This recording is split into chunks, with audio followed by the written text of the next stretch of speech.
baranbaradan wejiga buuran ee ballaadhan ee moodooyinta la qabtay balkoon laga soo tuuray daasada caananiido la tumay oo dabaqa shanaad laga soo tuuray aad moodo ayaa xalay la xiray 10 sano oo probation lagu xukumay Soomaalidiina caaway. Just listen to the story bro. You know, Soomaalida waxay ku caawisay idin sheegaya booyada xaarka ayaa fabrication sameysay and you know like she started saying oo nin madow black American wax ugu dhuftay dhagax iyo wax ugu dhuftay. Mind you, all that was fabrication. Bambi sheegtay and she was the aggressor. Walaga wada naxay all the black Americans were you know like apologizing to her saying in adeer naga laalahow maxay huu ahaa lacag baa loo soo ururiyay 42,000 oo dollar baa loo soo ururiyay. Okay, 42k. waxaa la ogaaday in naagtani fuu ahayd ay iyadu ka dambeysay waxaan oo dhan iyadu aggressive ka ahayd iyadu xataa qaar bashii in isku dhufatay dhagax Afrika. Now waa la xukumay 10 sano probation. lacagtii ay la baxsatayna waxay la tagtay meelaha way gubtay. qof like even xataa dad lacag dadka ka xato safe garashto caadi booyada xaarka ma aqli baa ku jira meelahaas tagtay waata iyadu sida gurilaha dabada sawir ruuxaysa sida gurilaha twerking samaysa. Wallahi some people are genuinely dumbasses bro. Wallahi they don't deserve in adduunka ku noolaadaan. waa doqomo dadkeedina waa la cibiyay twitterka waxa lagu soo qoraya dad bay soo ugu dhacay soo akhri soo eg waxaa lagu leeyahay Soomaalida they are no scammers. Minnesota waxay ka dhacaan bro. Wallahi these people are always dragging magaca Soomaalida to the diiqo and mud oo bawdooyin hana laga qabtan calaabadkuyaalkan booyada xaarka foosada meel ka buuran ballaaran bila aqligeed moodina bariyaha caloosha ku leedahay ilaahay maan ka qaaday fooshaxna dulliga iyo doofaarka jajaanka jaanimi waxa ku soo baxay la gelin afka qarmoon ummadda Soomaalida laga qabto. These guys single handedly really the fucking Somali reputation bro. Like, wallahi I'm not joking. Him and his friends wax madaxa ku dhuftamay way baalkan qadaad ku weyn wara booyada xaarka dhig magaca Soomaalida aabahay bilaacad xaarka cabbi jiroos bacteria no genuinely bro. They think in filmaan ku jiraan maalin kasta slow motion isku soo duubaya. I just don't know how his videos like touch millions bro. Afghanistan ki Pakistan ki iyaguna futada timaha kula hawa arko videoyada they think is so tough. Oh Somalia come to Pakistan because of broski you man are not tough bro. Stop it. Wallahi stop bro please. Don't think isku magaalada degantiina ma taqaani. Just tell him to stop. Wallahi he's single handedly ruining the Somali Hindi Africa ka dhigay Soomaalidii warbaalkan ilaahay naga qabo qashinka. Hi guys, weliga dacsin isku diyaarisay inaad dacsin isku diyaariyaa raba soo marka gaareedi bismi tudo bariga qabo fatariyo futada qalbuuna furiyaha waaweyn wada fuusha ma fuula farafaray wajiga laga balaasay xaraami faqashka. The fuck tomba some taasiban tiga kale raaxa move ma abaagi madaxweyne wasi fataradii roo futada qalbuuna maalin kasta dabada laga xamadiintu meeka xaka soo marsado hadda iyo face mask taasi oo socda taasida loo socdo make-upkii face mask-kii la xilin xayd oo weligii ma aragin anu dharka madow waxaan u xidhanay hadda inaan aro maato dhaban ooyintu iga dhamaatay hal elin way dhacdo wajigayga baato dhow qofka dhintay qofka dhintay baa qaro laakiin dharka madow waxa soo socdo community mask ka dhaxbanaatay wallahi ama as claim Danish and Swedish ethnicity bro. Because what's the difference? I got the nationalities bro. Why not claim the ethnicity as well? Because waaliya bismillahir rahmanir rahim naga qabo wallahi naga qabtay the fabric of the laga xamday I got no problem with them laakiin wali kasto dhago waalaya but niggas said I'm go like get ready to go runta ku sheegay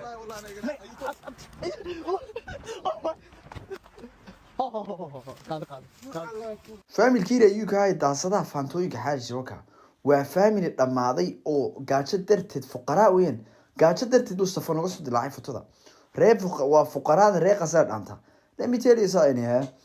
la nabad laba todobaad ka hortay taga la laba todobaad ka hor waxaan caadi ka sheegay meel waxaan joogay la dhaho Canary Wharf marka dadkii weydiyo ku dhaw war Soomaalida xagee joogaan ma arka Soomaali meesha ma arkay. People are telling me warniyo waxay joogaan meelaha ugu gaajaysan UK Soomaalidu Soomaaliduna odayaasha cajuusiinta oray baa dhulwada ixtiraam way ka weyn yihiin maxaanu ixtiraamnaa odayaasha dhamaadee lacagta ayna lahayn ku dhaaranaya. I'm telling you right now, you man can argue with the war sahib. Mali from Scandia on top, fluent in Somali, fluent in the language, or hatta odayashin wa sheikhin.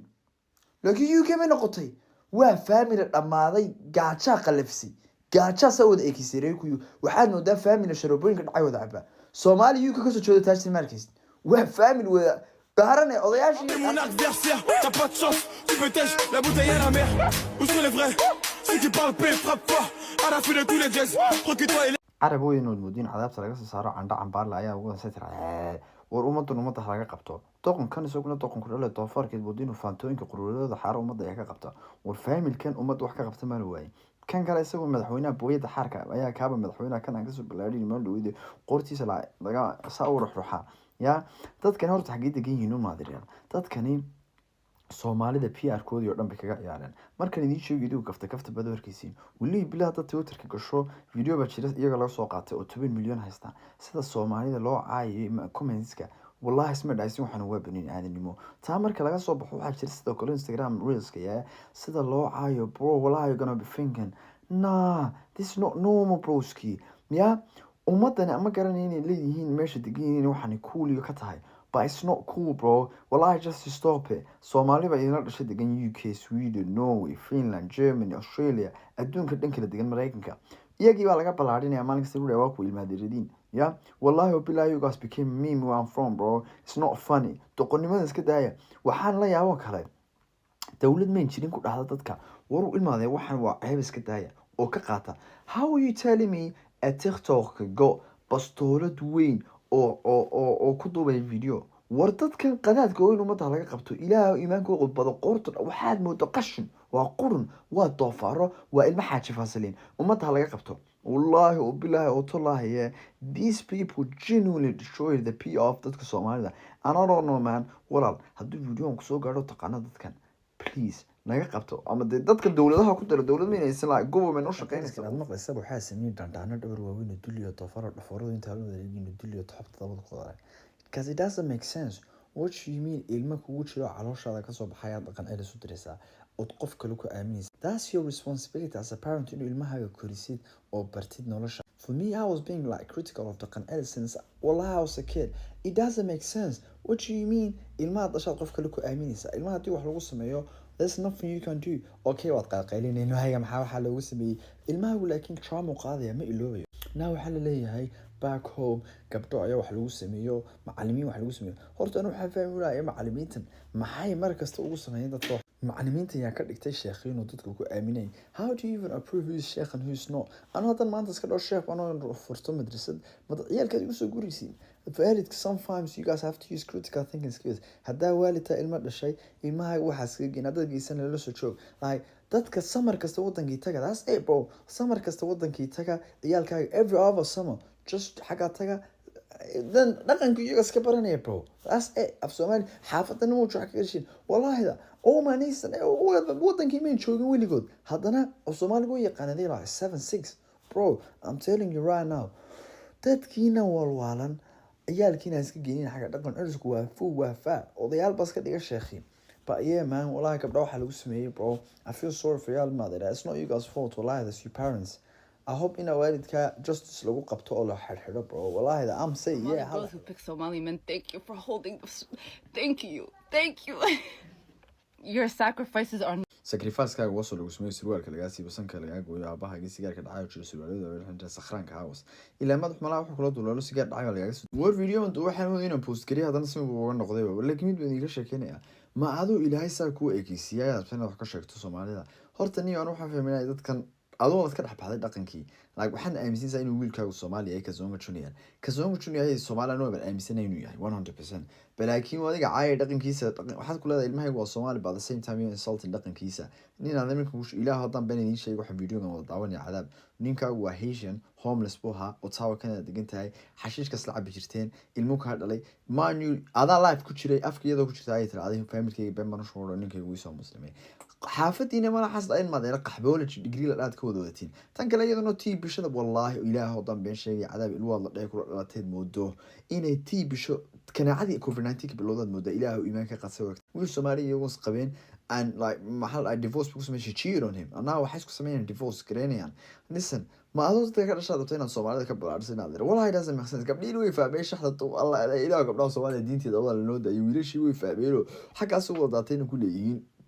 inaan video hal mar banaga qosdo hadda naga si balaarin iyo wad ka dardaraysaa gabdhiyo dhama ku dhaay ilaa waxay nabadeena inuu diro wax dadkan yaa afuufa ma ugu soo afuufa walaal ajnabi u tagaa like that's okay and I know a lot of people that are with ajnabi balaakiin dhaqankooda ma caayeen diintooda adu diinteeda ay say rasuul xataa uga balaarin si ilaahay kula ilaahay muxuu salaada jidwal ugu sameeyay waxa iska juus the fuck wali madeer baashan ma xaq qalqalooday ilaa madaxooda dulaalada de sigaar bal ugu soo maskaxdii markii sigaarka laga dimiyo maskaxdii dulaashantay ilmaha waa ka Zongo Haitian weyn dhaqankiisa bar marka sida dhiiqada loo cuno bar if you guys think I'm lying look up Haitian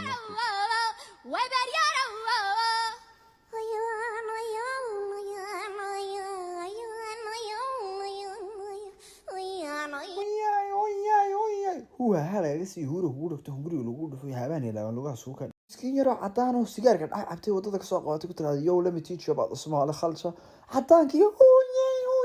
what if that's Somali wallahi everyone that's watching this video عذبتنا وذا قلنا nigga move wallahi that's not Somali bro what do you mean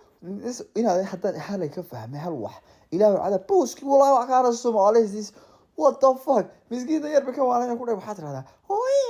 سوق وانا نيجي نفوفو وانا افوفو لغتي سوق نيجي